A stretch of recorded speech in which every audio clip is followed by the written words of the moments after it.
سبيل مريح تنهد يا صاحي كي تستريح. آج انشاءاللہ العزیز ہم بات کریں گے اخلاق حسنہ کے حوالے سے، اور اخلاق یہ ہے کہ بندہ کسی کا مذاق نہ اڑائے۔ اخلاق ایک بڑی لسٹ ہے اخلاق کی، لیکن اس میں ایک صورت یہ ہے کہ بندہ کسی معیوب انسان کا، جو اس کی نگاہ میں معیوب ہے، اس کا کبھی مذاق نہ اڑائے۔ اللہ تبارک و تعالیٰ قرآن مجید میں ارشاد فرماتا ہے وَلَا تَنَابَزُوا بِالْأَلْقَابِ، اور برے ناموں سے لوگوں کو نہ پکارو۔ بِئْسَ الِاسْمُ الْفُسُوقُ بَعْدَ الْإِيمَانِ، ایمان کے بعد فاسق کہلانا کتنا برا نام ہے کہ ایمان والے تو ہو گئے اور اس کے بعد ایسی حرکتیں کرنے کی بنیاد پر لوگ آپ کو فاسق کہیں گے، گنہگار ہے وہ انسان۔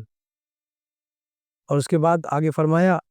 وَلَّمْ يَتُوبْ فَأُولَٰئِكَ هُمُ الظَّالِمُونَ، اور جو توبہ نہیں کرے گا وہی ظالم ہے، ظلم کرنے والے ہیں۔ یہ بہت آسان لگتا ہے کہ ہم کسی کا مذاق اڑا دیں اور کسی کی کھلی اڑا دیں،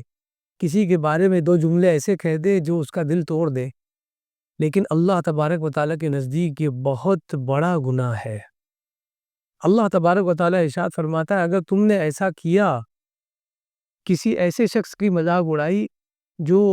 ہائٹ میں کم ہے اور آپ نے اسے پستہ قد کہہ کر پکارا، تو آپ نے اس کی مذاق اڑائی ہے۔ اسی طرح کوئی شخص ایسا ہے جس کی ایک آنکھ کمزور ہے، نہیں دیکھ پاتا، آپ اسے کانا پکارے۔ کوئی معذور ہے پیر سے، آپ اسے لنگڑا پکارے، اور آپ کو پتا ہے کہ جس نام سے میں اسے پکار رہا ہوں یہ اس کے دل میں بڑا زخم ڈال دے گا، تو اللہ تبارک و تعالیٰ فرماتا ہے کیا ایمان والے یہ پسند کرتے ہیں کہ ایمان لانے کے بعد انہیں فاسق کہا جائے؟ کتنا ہی برا نام ہے کہ ایمان والا ہونے کے بعد انسان کو فاسق کہا جائے۔ جب ایمان لے آئے تو اب فسق کیا ہے، گناہ کیا ہے؟ ایمان والا تو گناہ سے محفوظ ہونا چاہیے، اور یہ گناہ ہمارے معاشرے میں بہت عام ہے۔ میں سمجھتا ہوں کہ ہر تیسرے چوتھے انسان کا معاملہ ایسا ہے کہ ہم نے اس کا کوئی نام رکھا ہے، اور ہم تو یہ دیکھ رہے ہیں کہ انڈرسٹینڈنگ بھی ہو چکی ہے کہ اب ہم نے جو نام رکھ دیا وہی نام ماں باپ کو بھی پکارنا ہوگا، ورنہ تو اس کا پتہ بھی نہیں چلے گا کہ وہ ہے کون شخص۔ تو یہ برائیاں ہے، یہ کوئی اچھائیاں نہیں ہے۔ اگرچہ کوئی دو نام کے شخص ہو اور ہم انہیں تمیز کرنے کے لیے کچھ الگ نام پکارتے ہو تو اچھے نام سے پکارے۔ یہ مطلب نہیں ہے کہ آپ اس کا نام ہی لیں، کوئی دوسرا بھی نام لے سکتے ہیں، اور اس کی بھی تعلیم مذہب اسلام نے دی ہے، لیکن جو دوسرا نام آپ لیں گے ایسا نہ ہو کہ وہ ایسی بات آپ اس کے سامنے کر دیں کہ جس کی بنیاد تو اس کا دل ٹوٹ جائے اور پورا دن اس کا خراب ہو جائے۔ منع فرمایا قرآن مجید نے کہ کسی کو برے القاب سے مت پکارو، یہ بہت بڑا گناہ ہے، لیکن آج ہمارے ہاں ایسا ہے کہ ہم اسے گناہ سمجھتے نہیں ہیں۔ یعنی اس کو ایک گناہ سمجھا جائے تو کوئی بات ہے، گناہ سمجھتے اس لیے نہیں ہے کہ سامنے والا اظہار نہیں کرتا کہ مجھے اس بات کی تکلیف ہے، لیکن جب کوئی سامنے سے اسی شخص کو برے القاب سے پکارتا ہے تب اسے احساس ہوتا ہے کہ یار میں نے کسی کو کل پکارا تھا، آج مجھ کو احساس ہوا کہ اس کے دل پر کیا گزری ہوگی۔ تو یہ اللہ تبارک و تعالیٰ کی جانب سے اسے درس ہے کہ شاید آج وہ سدھر جائے، اور ایسا نہ ہو کہ چھوٹی سی غلطی اسے جنت کے دہانے پہ کھڑا کر دے لیکن اندر نہ جانے دے، کیونکہ مومن کا دل دکھانا سب سے بڑا گناہ ہے اللہ کے نزدیک، عظیم گناہ ہے کہ مومن کے دل کو تم نے تار تار کر دیا۔ چاہے اسے کچھ بھی جملہ کہہ دیں آپ، کوئی بھی جملہ، لیکن اگر اسے ناپسند ہے تو آپ وہ نہیں کہہ سکتے۔ اللہ کے رسول صلی اللہ علیہ وسلم فجر کی نماز پڑھاتے اور فجر کی نماز کے بعد آپ بیان فرماتے، فجر اور عصر میں آپ کے بیانات ہوتے، اور اصحاب رسول رضوان اللہ تعالیٰ علیہم اجمعین آپ کے بیان میں تشریف فرما ہوتے۔ اسی لیے آپ دیکھتے ہوں گے امام کو کہ نماز میں سلام پھیرنے کے بعد وہ رائٹ سائڈ میں بیٹھ جاتا ہے، رائٹ سائڈ منہ کر لیتا ہے، تو اور کوئی بالکل مقتدیوں کی طرف منہ کر کے بیٹھ جاتا ہے، کوئی لیفٹ میں بیٹھ جاتا ہے۔ یہ تینوں رخ پر بیٹھنا نبی پاک صلی اللہ علیہ وسلم سے مروی ہے۔ تو پبلک کی طرف رخ کر کے دو نمازوں میں بیٹھے تھے، ایک فجر میں اور عصر میں، کیونکہ فجر اور عصر کے بعد کوئی سنت نہیں ہے، کوئی نفل نہیں ہے، تو اس کے بعد تو کسی کو کہیں جانا نہیں ہے، تو لوگوں کے سامنے چہرہ کر کے بیٹھے تو قبلہ کی طرف پیٹھ ہوتی تھی، جس طرح میں ابھی کھڑا ہوں، اور پھر لوگوں کو پتا تھا کہ اب جیسے ہی دعا ختم ہوگی نبی پاک صلی اللہ علیہ وسلم کا بیان ہوگا، اور باقی جو نمازیں ہوتی تھی اس میں رائٹ یا لیفٹ طرف گھوم جاتے تھے۔ اس کی کیا حکمت تھی؟ شارحین حدیث فرماتے ہیں کہ اس کے اندر یہ حکمت تھی کہ پہلے مائک تو ہوتا نہیں تھا، اور ساتھ ہی ساتھ دور سے نظر نہیں آتا تھا، لوگوں کی بھیڑ ہوتی تھی نماز پڑھنے والوں کی، اور نماز میں جب سلام پھیر کر امام بھی قبلہ طرف رک کر بیٹھا رہے تو لوگ بھی قبلہ ہی کی طرف رک کر بیٹھے رہتے، جیسے ہی نماز میں ہوتے ہیں قاعدے میں ویسے ہی سلام پھیرنے کے بعد بھی ہوتے ہیں، تو پیچھے سے آنے والا جس کی نماز چھوٹ گئی ہے وہ پتہ نہیں لگا پاتا کہ نماز ختم ہو گئی ہے یا نہیں ہوئی ہے، سلام پھیرا گیا ہے کہ نہیں پھیرا گیا۔ اس لیے رسول اللہ صلی اللہ علیہ وسلم رائٹ یا لیفٹ ہو جاتے تھے، کیونکہ آنے والے کو امام کو دیکھنا ہے، اگر امام کا قبلہ درست ہے تو سب نماز میں، اگر امام قبلہ سے ہٹا ہوا ہے اس کا مطلب نماز ہو چکی ہے۔ یہ ایک سائن تھا لوگوں کے لیے جو باہر سے آتے تھے، لیکن اب تو اس کی ضرورت نہیں ہے، لیکن نبی پاک صلی اللہ علیہ وسلم کی سنت ہے، اور کبھی ایسا ہوتا ہے کہ مائک نہیں چلا تو اس طرح سے لوگ پتہ لگا لیتے۔ تو اللہ کے رسول صلی اللہ علیہ وسلم نماز فجر میں بیان فرماتے، لوگ بیٹھتے، تو آپ کے بیان میں ایک شخص آتے صحابی رسول جو تھوڑا اونچا سنتے تھے،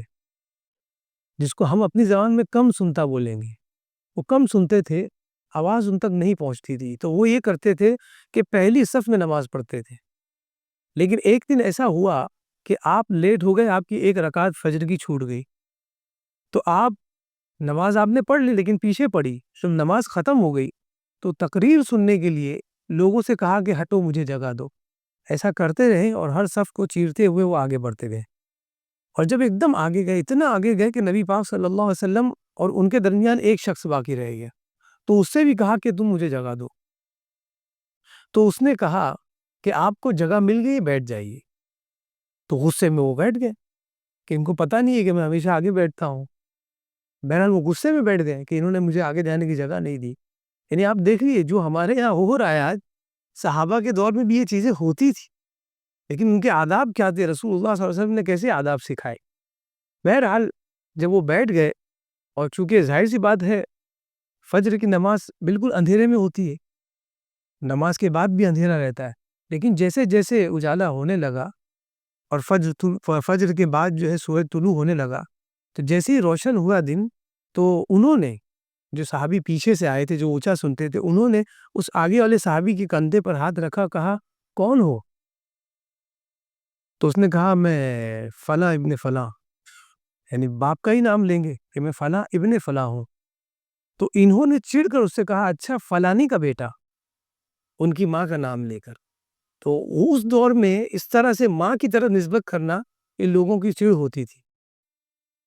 یہ تانا کشی ایک طرح سے ہوتی تھی، دل آزاری ہوتی تھی۔ جب یہ بات رسول اللہ صلی اللہ تعالی وسلم تک پہنچی تو یہ آیت کریمہ نازل ہوئی اس بات پر، وَلَا تَنَابَزُوا بِالْأَلْقَابِ، کسی کو برے القاب سے نہ پکارو۔ اب آپ ذرا سوچئے وہ واقعہ کتنا چھوٹا سا ہے اور کتنا خفا میں ہو رہا ہے، کسی کو پتہ ہی نہیں چل رہا ہے، اندھیرے میں فجر کے وقت بھی واقعہ ہوا، لیکن اللہ تبارک و تعالی ہر جگہ دیکھتا ہے، ہر چیز اس کے سامنے ہے، رائی کے دانہ کے برابر، وہ سب کچھ دیکھتا ہے، اور جو اس کو ناپسند ہوتا ہے ہمیں لگتا ہے وہ چھوٹا ہے لیکن اس کے نزدیک بہت بڑا ہے، اور اللہ تبارک و تعالی نے فرمایا کہ اسے چاہیے کہ توبہ کرے، کہ ایمان لانے کے بعد اسے فاسق کہا جائے گا۔ اب آپ ذرا سوچئے، فلانی کا لڑکا، غلط کیا کہا؟ اس کی ماں کا نام ہی لیا، لیکن ماں کا نام کیوں لیا آپ نے؟ آپ برابر سمجھ سکتے ہیں، آپ گالی میں کیا ہوتا ہے، آپ تو نام ہی لیتے ہیں باپ کا، ماں کا نام ہی لیتے ہیں، تو اسے گالی کب کہنے لگ گیا؟ تو یہ برا مانا جاتا ہے کہ اس وقت کسی بات پر بگڑنے کے بعد کوئی ماں اور باپ کا نام لے۔ تو یہ سب سے بڑا درس دیا کہ ہمیں یہ نہیں کہنا ہے۔ اس کے بعد اب یہ کہنا ہے کہ ہمیں کچھ تو کہنا ہے۔ بھائی کبھی کبھی ایسا ہوتا ہے ہماری آفس میں، ہمارے کام کرنے والے فرم میں کئی ایسے لوگ ہوتے ہیں جو ایک سارے ہوتے ہیں اور ساروں کے نام الگ الگ ہوتے ہیں، سب کے نام ایک جیسے ہوتے ہیں، 4 لوگ ہیں، ساروں کا نام عارف ہے، اب اس میں امتیاز کیسے کریں؟ تو الگ الگ نام رکھ لیتے ہیں، جو جہاں سے آتا ہے اس کے ساتھ وہ نام جوڑ لیا، عارف پونا، عارف ممبئی، اس طرح سے نام رکھ لیتے ہیں تاکہ امتیاز ہو جائے۔ مگر بہت سارے لوگ کچھ الگ ہی نام رکھ لیتے ہیں۔ تو اب وہ نام رکھنے میں آپ کو یہ دیکھنا ہے کہ جو آپ نے نام رکھا ہے وہ نام اس کی دل آزاری تو نہیں ہے،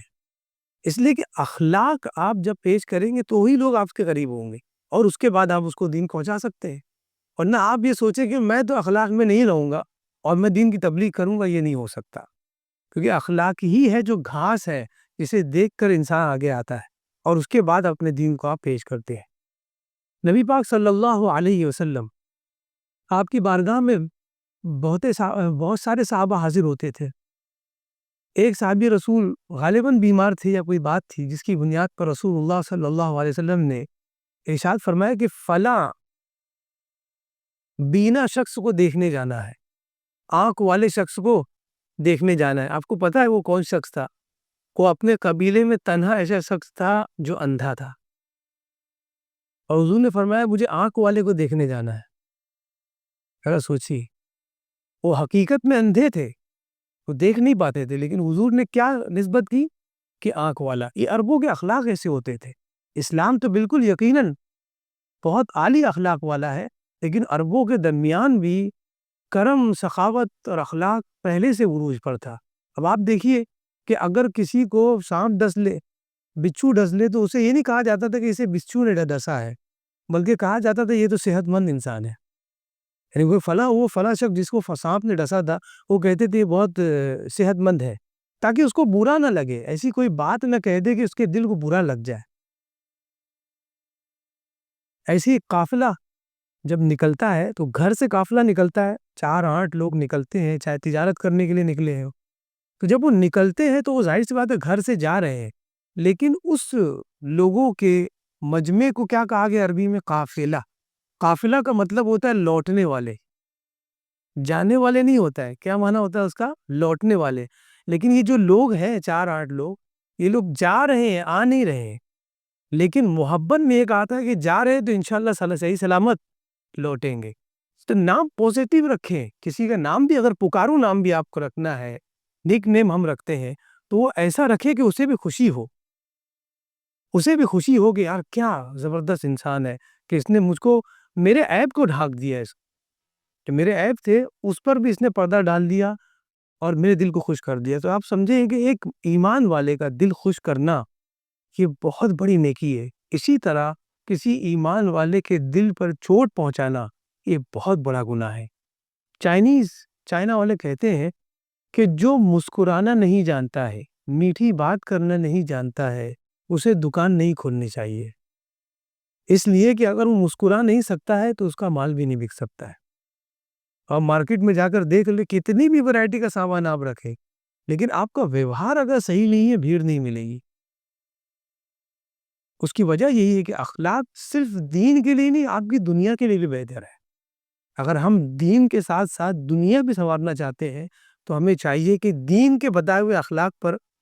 پابند ہو جائے، اور اس کے بعد دیکھیں دین میں تو سرخروئی ہوگی، اسی طرح دنیا میں بھی ہم سرخرو ہوں گے۔ کوئی لیتا ہے نہیں لیتا ہے، آپ کی دکان پر، آپ کی گاڑی پر،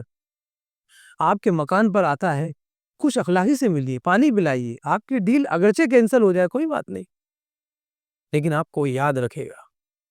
اور کچھ یاد نہ بھی رکھے تو وہ کیا کر لے گا، لیکن آپ کو سوچئے کتنا بڑا نیکی آپ نے کما لی کہ آپ نے ایک مومن کا دل جیت لیا، اس سے بڑی کیا نیکی ہوگی؟ تو نیکی یہ ہے کہ بندہ ایسے اخلاق سے پیش آئے کہ سامنے والا اسے دل دے بیٹھے۔ اب جب بندہ اللہ کے بعد کسی بندے کو یاد کرے تو سوچے کتنا بڑا مقام اس کا ہوگا۔ اللہ تبارک و تعالیٰ کی بارگاہ میں دعا ہے کہ مولا کریم ہمیں مذہب اسلام کو پڑھنے کی توفیق عطا فرمائے، اصحاب رسول رضوان اللہ تعالیٰ علیہم اجمعین کی سیرت کو پڑھنے کی توفیق عطا فرمائے اور اس پر عمل کرنے کی توفیق عطا فرمائے۔ مولا کریم جو کچھ بیان ہوا ہے اسے اپنی بارگاہ میں قبول فرما، اور کہنے سننے سے زیادہ اس پر عمل کی توفیق عطا فرما۔ وصلی اللہ تعالی علی خیر خلقہ محمد وعلی آلہ وصحبہ اجمعین برحمتک یا ارحم الراحمین۔